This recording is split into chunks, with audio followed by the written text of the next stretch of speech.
was another bad day at the office for the bottom county of the LV County Championship, Leicestershire, who were put to the sword by promotion chasers Gloucestershire on the second day of their match in Bristol. The home side knew that only a comprehensive win here could keep their season alive, and having set a platform in reaching 235 for 6 on the first day, they came out in a positive frame of mind after Ian Cobain completed his 50, having resumed on 46 after a delayed start of an hour. He was eventually out for 63 to give the hard-working Nathan Buck his fourth wicket. Cobain then went for the record of the slowest ever walk off a pitch after picking out mid-wicket with his pull shot. Still, he'd helped his side onto 256 for 7, and Gloucestershire still had Will Gidman at the crease, a man who's become adept at shepherding the tail, something he was to do brilliantly once again here.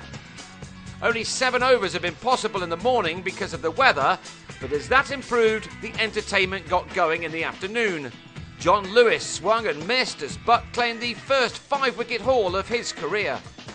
He was prevented from getting a 6th by Ian Saxelby, one of a number of the Gloucestershire tailenders who's consistently shown that he can use a bat. But it was Will Gidman who was the star turn. When Lewis had fallen, a total of 300 possibly seemed out of reach. But he not only took them there, but well beyond with some stylish shots, especially square of the wicket on the offside, a favourite area for the all-rounder, who is having an outstanding summer. This shot took it to a 50 for the 9th time this season, in what is, remember, his debut championship summer, having spent too long on the sidelines at Durham. After a very slow start here, this half-century had come off 113 balls. Thanks to him, Gloucestershire were closing in on a 4th batting bonus point when Saxelby, on 21, top-edged a hook shot off Wayne White and was held by a sprinting Ned Eckersley behind the stumps. With 1 wicket left, Gloucestershire required 6 runs off 2 overs to secure that additional point, and Gidman took them there with this paddle shot. Having joined Durham in 2007, Gidman spent 4 summers waiting for a chance in the LV County Championship, eventually deciding that it was time to join his elder brother in Bristol. He is now close to completing the delicious double of 1,000 runs and 50 championship wickets, and few all-rounders have matched that. He was helped here by having his trust in David Payne, who is too good to be at number 11. As a night watchman in his last match, he hit 62 to take his side to victory over Glamorgan, and he again batted well here in adding a half-century stand for the last wicket with Gidman. It was a shame that on this occasion Payne couldn't stick it out to see Gidman to his 1,000 runs and his 2nd century of the summer. He was left on 85 when Payne lobbed a catch back to Jigger Nate to go for 24. With Buck claiming 5 for 99, Gloucestershire were all out for a very creditable 394. After 17 years with the county, this is Lewis's last game as a Gloucestershire player in Bristol, and what a start he made with the ball. With his very first delivery, he bowled Will Jefferson. It may well be an emotional few days for the former England player, who's become something of a legend over the years at the county. The rest of his spell didn't produce any more success, as Matthew Boyce and Greg Smith tried to get the Leicestershire innings moving in the right direction. They appear to be a side low on confidence, having not won a championship match since early April.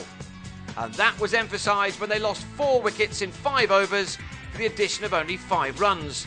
Smith, who'd hit 33 of the 44 runs on the board, started the collapse after being given out LBW to Will Gidman, for whom that was wicket number 44 to go with his 977 runs.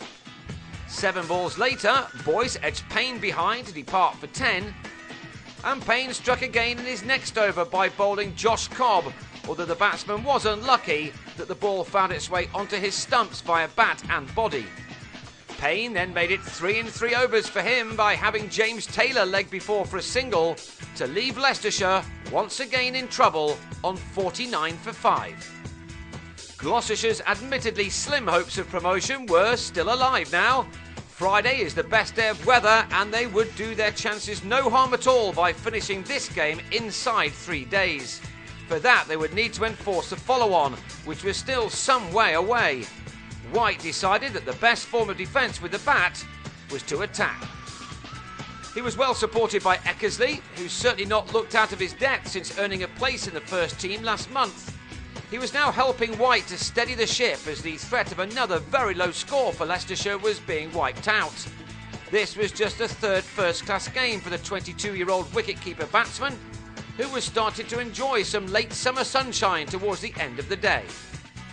With White slowing down after his initial onslaught, this pair were able to add 81 vital runs for the sixth wicket and appeared to be batting out the day.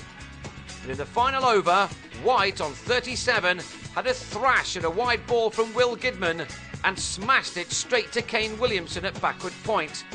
Cue another slow walk back to the pavilion. So Leicestershire ended the day on 131 for 6, trailing by 263 runs, which means that when play resumes they will still need 114 runs to avoid that follow-on. They will look to Eckersley, who has 35, and his fellow new boy Rob Taylor to get them somewhere close, but right now it's Gloucestershire who hold all the aces.